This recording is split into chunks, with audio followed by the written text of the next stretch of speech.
दोस्तों, आप कैसे हो? लगता है अच्छे ही होंगे। तो दोस्तों, पिछले कुछ दिनों से एक ऐसी खबर चर्चा में बनी हुई है जिसे सुनने के बाद आपको बहुत ज्यादा खुशी मिलने वाली है। दरअसल भारत की DRDO यानी कि Defence Research and Development Organisation को एक ऐसी सफलता हाथ लग चुकी है जिसके डेवलपमेंट में भारत की DRDO काफी लंबे समय से जुटी हुई थी और यह भी कोशिश की जा रही थी कि किसी न किसी तरीके से इस टेक्नोलॉजी को किसी दूसरे देश से ही ले लिया जाए। लेकिन हाल ही में जारी की गई एक रिपोर्ट के मुताबिक अब जाकर भारत की DRDO ने इस टेक्नोलॉजी को स्वदेशी तौर पर ही डेवलप करके दिखा दिया, जिसे भारत का अब तक का एक बहुत बड़ा अचीवमेंट माना जा रहा है। क्योंकि आज हम बात कर रहे हैं भारत में डेवलप किए जा रहे लाइट कॉम्बैट एयरक्राफ्ट तेजस में इस्तेमाल होने वाले फास्ट कंट्रोलिंग कंपोनेंट टेक्नोलॉजी की। और बड़ी बात यह है कि भारत की DRDO ने इस टेक्नोलॉजी को स्वदेशी तौर पर डेवलप करके उन देशों के मुंह पर तमाचा मार दिया है जो सोच रहे थे कि भारत बिना किसी दूसरे देश की मदद से LCA तेजस एयरक्राफ्ट के एडवांस डेवलपमेंट पर काम नहीं कर पाएगा। और हमारे लिए अच्छी बात है कि DRDO ने एक्चुएटर्स और fast air brake control module को स्वदेशी तौर पर डेवलप करके हिंदुस्तान एरोनॉटिक लिमिटेड को ट्रांसफर भी कर दिया है, जो कि इस प्रोजेक्ट पर काम कर रहे हैं।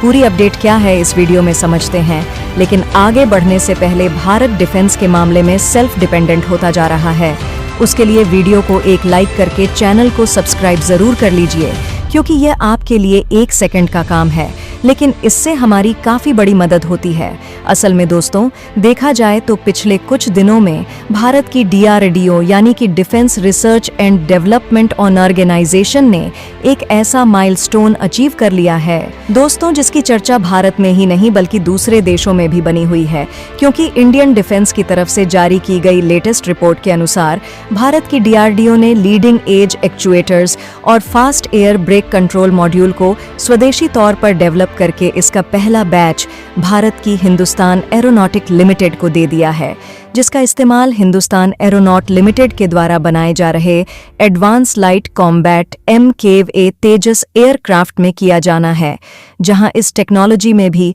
नई जीत हासिल करते हुए भारत की DRDO ने उन देशों को करारा जवाब दिया है जो देश कह रहे थे कि भारत तेजस एयरक्राफ्ट के नए वेरिएंट को पूरी तरह से स्वदेशी तौर पर डेवलप नहीं कर पाएगा। क्योंकि देखा जाए तो भारत ये टेक्नोलॉजी लेने के लिए कई देशों के सामने हाथ फैला चुका था, लेकिन हमारे लिए दिक्कत वाली बात यह थी कि कोई भी देश ये टेक्नोलॉजी भारत को ट्रांसफर नहीं करना चाहता था।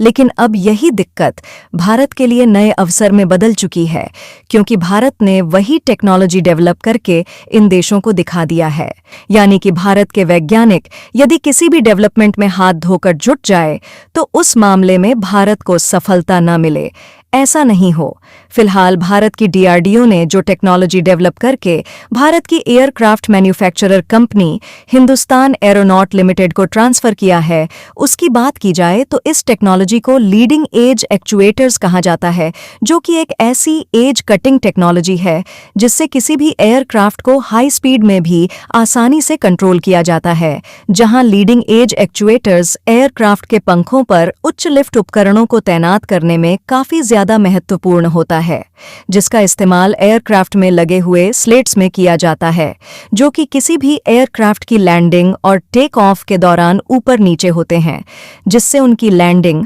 और टेक ऑफ के समय काफी ज्यादा आसानी होती है, और खासकर तेजस जैसे फाइटर जेट के लिए तो ये बहुत ही ज्यादा उपयोगी है। क्योंकि देखा जाए तो फाइटर जेट को बार बार लैंडिंग और टेक ऑफ की जरूरत पड़ती है, और उड़ते हुए एयरक्राफ्ट को हवा में ऊपर नीचे करना हो तो उसके लिए भी इनका इस्तेमाल भरपूर मात्रा में होता है। और एयर ब्रेक कंट्रोल मॉड्यूल की बात करें तो यह हवा में उड़ रहे एयरक्राफ्ट में नियंत्रण और स्थिरता बनाए रखने के लिए इस्तेमाल किया जाता है, ताकि हाई स्पीड में उड़ रहे थे किसी भी एयरक्राफ्ट को आसानी से कंट्रोल किया जा सके, जिससे यह LCA तेजस की माध्यमिक उड़ान नियंत्रण सिस्टम के लिए काफी ज्यादा इंपॉर्टेंट कंपोनेंट बन जाता है। और इन कंपोनेंट का डेवलपमेंट ही लाइट कॉम्बैट तेजस एयरक्राफ्ट में लगाने के लिए किया जा रहा है। यानी कि इस टेक्नोलॉजी के सक्सेसफुली स्वदेशी तौर पर डेवलप कर लेने के बाद अब भारत के एयरक्राफ्ट की ताकत बढ़ने वाली है। और अच्छी बात है कि भारत के डीआरडीओ के द्वारा लीडिंग एज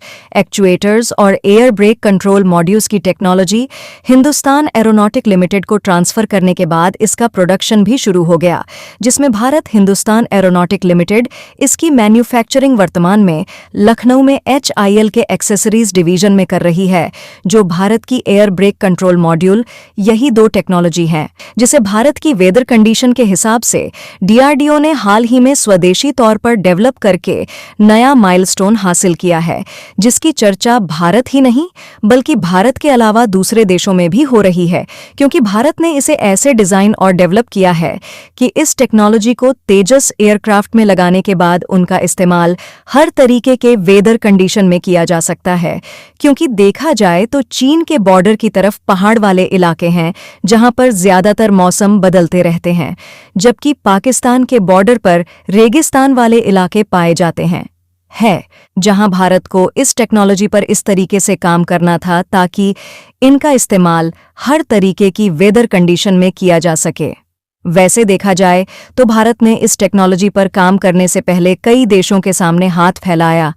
लेकिन हम जिन देशों से इस टेक्नोलॉजी की बात कर रहे थे वह सभी देश इसे भारत की वेदर कंडीशन के हिसाब से डिज़ाइन नहीं कर पा रहे थे, जिससे भारत में बनाए जा रहे तेजस एयरक्राफ्ट के नए वेरिएंट में दिक्कतें आना शुरू हो गई थीं और भारत के द्वारा शुरू किया गया यह प्रोजेक्ट डिले होता जा रहा था, जिससे भारत की डीआरडीओ ने इसी दिक्कत को अवसर में बदलते हुए इस टेक्नोलॉजी पर खुद काम करना शुरू किया और भारत में बनाए जा रहे तेजस एयरक्राफ्ट के नए वेरिएंट प्रोजेक्ट में देरी होने से पहले भारत की डीआरडीओ ने इस टेक्नोलॉजी को इंडिजीनस डेवलप करके हिंदुस्तान एरोनॉट लिमिटेड के हाथों सौंप दिया, जिससे कि हिंदुस्तान एरोनॉट लिमिटेड इस टेक्नोलॉजी का इस्तेमाल करके तेजस एयरक्राफ्ट के नए वेरिएंट को समय अनुसार बना सके। भारतीय वैज्ञानिकों की इस उपलब्धि पर आप क्या कुछ कहना चाहते हैं? कमेंट में जरूर बताएं। वंदे मातरम, भारत माता की जय।